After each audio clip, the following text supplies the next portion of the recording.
কলকাতার আরজিকর মেডিকেল কলেজে তরুণী চিকিৎসকের নৃশংস ধর্ষণ ও হত্যার প্রতিবাদে এবার শিলচরে মাঠে নামল কলেজ পড়ুয়ারা। মঙ্গলবার শিলচর কাছাড় কলেজের পড়ুয়ারা কলকাতার আরজিকর হাসপাতালের তরুণী চিকিৎসকের খুনের ঘটনায় জড়িত দোষীদের শাস্তির দাবিতে শিলচর ক্ষুদিরাম মূর্তির পাদদেশে হাতে হাতে প্ল্যাকার্ড নিয়ে উত্তাল প্রতিবাদ করেন।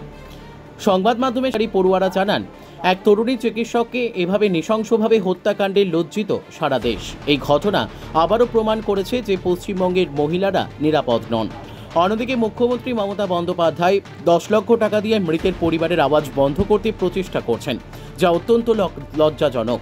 সুতরাং এই ঘটনায় জড়িত অভিযুক্তের কঠোর শাস্তির দাবি জানান।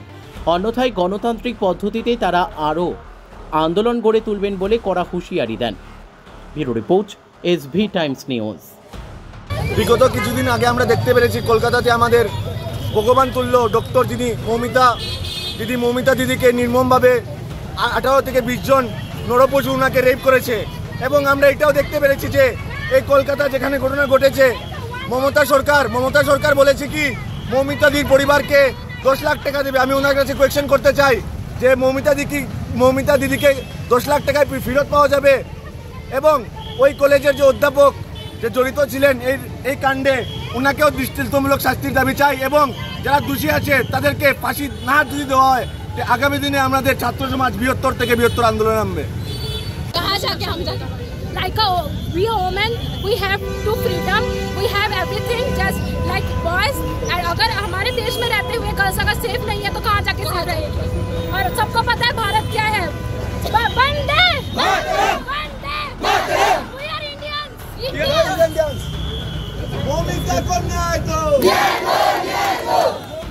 মহাবিদ্যালয় থেকে আমরা বিদ্যার্থীরা এসেছি এখানে। বিগত কয়েকদিন আগে আমাদের কলকাতায় একজন বোনের সাথে রেপ হয়েছে, সেই বিষয় নিয়ে আজ আমরা আন্দোলনে নেমেছি। বোনটিকে এখন পর্যন্ত বলাৎকারীদেরকে ধরা হয়নি এবং ধরা হলেও ওদেরকে শাস্তি দেওয়া হয়েছে না। মমতা ব্যানার্জি সরকারকে আমরা ধিক্কার জানাই, এখন পর্যন্ত আমাদের বোনের ন্যায় পেয়েছে না। সেই জন্য আমরা আজ কলেজ থেকে এখানে আন্দোলনে নেমেছি এবং যদিও শাস্তি না পাওয়া হয় তাহলে আজকের মতো আমরা আরও আজকের থেকে বড় বড় আন্দোলন করবো এবং বৃহত্তর থেকে বৃহত্তর আন্দোলনে নামবো।